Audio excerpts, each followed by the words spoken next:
이것은 영화가 아닙니다. 촬영 소품도 아닙니다. 지금 이 순간 중국 길거리에서 사람들이 흙을 퍼먹기 시작했습니다. 광동성에서 포착된 한 광경이 사람들에게 큰 충격을 안겼습니다. 한 비디오 블로거의 렌즈에 담긴 것은 녹지대 길가에 주저앉아 맨손으로 흙을 퍼서 입으로 가져가는 한 노숙자 남성의 모습이었습니다. 이것은 영화의 연출도 과장된 이야기도 아닙니다. 지금 이 순간 중국의 거리에서 벌어지고 있는 가감없는 현실입니다. 흙을 파먹을 만큼 가난하다라는 말은 이제 더 이상 농담이 아니라 살아남기 위한 처절한 수단이 되고 있습니다. 그에게 그것은 생존 본능 그 자체입니다. 지금의 중국에서 이처럼 절망의 벼랑 끝에 내몰린 사람들은 결코 특이한 존재가 아닙니다. 직장을 잃고 도시에서 농촌으로 돌아가는 청년들부터 거리의 불황자들에 이르기까지 극도의 빈곤이 조용히 그러나 확실하게 사람들의 삶을 집어삼키고 있습니다. 도시 곳곳에 스며든 빈곤의 그림자 한 블로거는 상하이역에서 쓰레기통을 뒤지는 중년 남성과 마주쳤습니다. 그는 고개를 숙인 채 폐기물 속에서 잔반을 찾고 있었습니다. 안에 먹을 게 있나요? 돈이 없으신가요? 라는 물음에 남성은 힘없이 대답했습니다.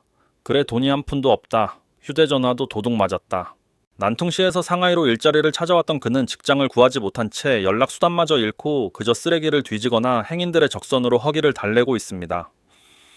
밤이 되면 고향에서 가져온 낡은 담요 한 장에 의지해 거리 한 구석에서 잠을 청합니다. 상하이 푸동의 런지병원 북문 부근에서는 10명 이상의 거지들이 일제히 무릎을 꿇고 있는 기이한 광경이 촬영되었습니다.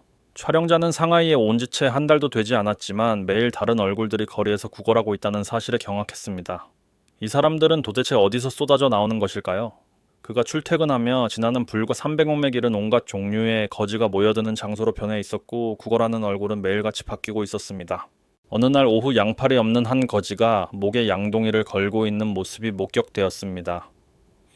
한 노부인이 동전을 건네려 하자 그는 큰 소리로 외쳤습니다. 동전은 필요 없다. QR코드를 스캔해달라. 자세히 보니 그의 양동이에는 결제용 QR코드가 붙어 있었습니다. 노부인이 스캔 방법을 모른다고 하자 그곳엔 어색한 침묵이 흐를 뿐이었습니다. 이 광경은 구걸이라는 행위의 개념조차 뿌리째 뒤엎는 것이었습니다. 생존이 목적이 된 시대, 극한의 저소비, 또 다른 도시에서는 32세의 남성이 간이 침대에 누워있는 모습이 포착되었습니다. 실업과 빈곤 끝에 며칠간 제대로 된 식사를 하지 못하고 과자 부스러기로만 연명해온 그는 눈뜨고 볼 수 없을 만큼 야위어 심각한 영양실조 상태였습니다. 몇 살인가요? 32살 1992년생입니다. 돈이 없어 밥을 못 먹는다는 그에게 촬영자는 일자리가 있을 것이라며 설득해보지만 그는 무기력하게 내게는 무리다 라고 대답할 뿐입니다. 이대로는 죽을지도 모른다는 우려에도 그는 초점 없는 눈으로 문제없다 죽지는 않는다 라고 답했습니다. 독신인 그는 삶의 의욕조차 완전히 상실한 듯 보였습니다. 중국 경제의 감속은 이제 숨길 수 없는 사실이 되었고 소비시장은 급격한 변모를 겪고 있습니다. 사람들은 지출을 극단적으로 줄이는 이른바 극한의 저소비, 라이프 스타일을 받아들이고 있습니다. 이것은 단순한 절약을 넘어 최소한의 비용으로 살아남기 위한 서바이벌 기술입니다. 이 파도는 대도시의 비즈니스 중심지 CBD부터 서민 생활의 구석구석까지 밀려들고 있습니다. 대도시 오피스 지역에서는 12위안 약 2,200원짜리 셀프 도시락이 넘쳐나고 화이트 칼라층은 직접 도시락을 싸오기 시작했습니다. 저소득 지역에서는 5위안짜리 초저가 도시락이 날개 돋친 듯 팔립니다. 밀크티 업계도 처절한 가격 경쟁에 휘말려 헤이티는 4위안, 미스웨빙청은 1위안짜리 아이스크림을 내놓아야 하는 상황임에도 패점이 잇따르고 있습니다. 10위안짜리 저가 이발소가 인기를 끄는 반면 고가 미용실은 손님이 끊겼습니다.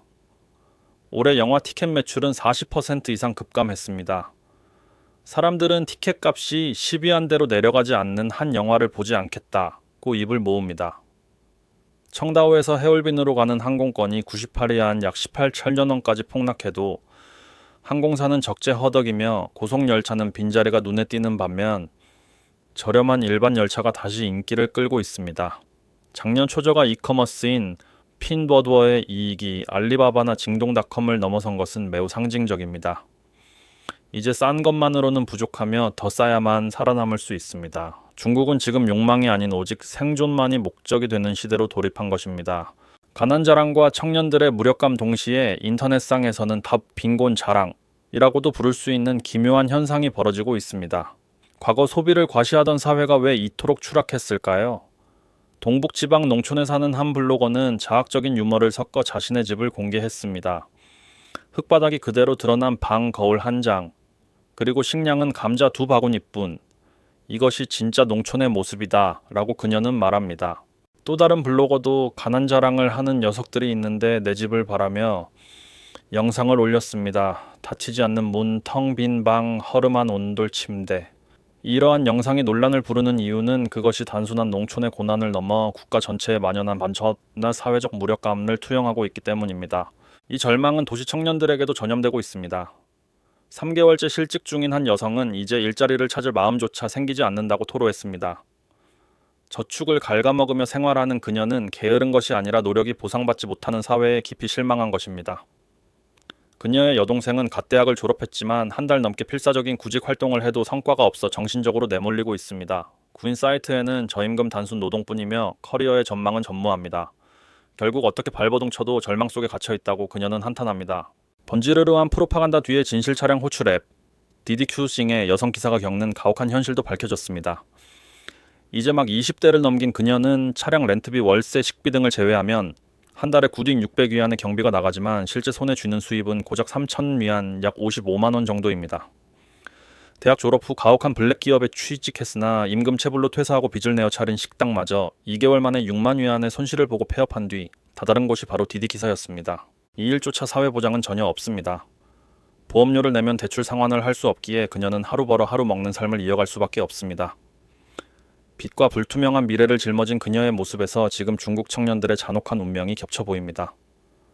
젊은이들을 탕핑 누워있기 일하며 조롱하는 목소리도 있지만 누가 그들을 그렇게 만들었습니까? 강대국이라는 프로파간다의 그림자 뒤에서 실제로 누가 강해지고 있는 것입니까? 80년대생 세대는 부양의 부담은 있었을지언정 적어도 기회는 있었습니다. 하지만 지금의 Z세대에게는 희망이 보이지 않습니다.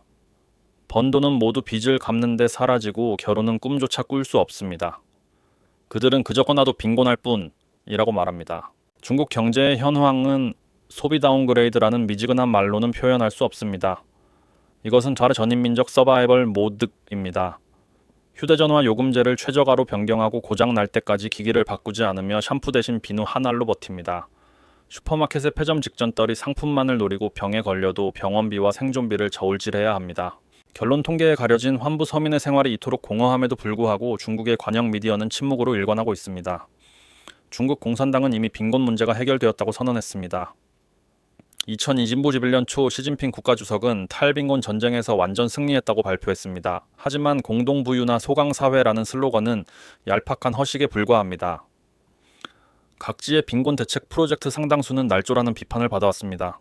전문가들은 중국 공산당의 빈곤 기준이 국제 기준보다 훨씬 낮다고 지적합니다.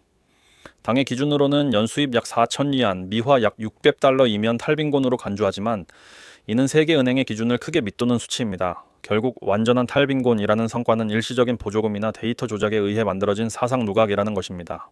워싱턴의 싱크탱크인 전략국제문제연구소 CSIS에 따르면 중국 국민들의 빈곤에 대한 인식은 크게 변화하고 있습니다. 과거에는 개인의 노력 부족으로 여겨졌던 빈곤이 이제는 불공평한 기회와 구조적인 문제로 인식되고 있는 것입니다. 그 모순이 가장 잔혹한 형태로 드러난 사건이 2022년 초에 있었습니다.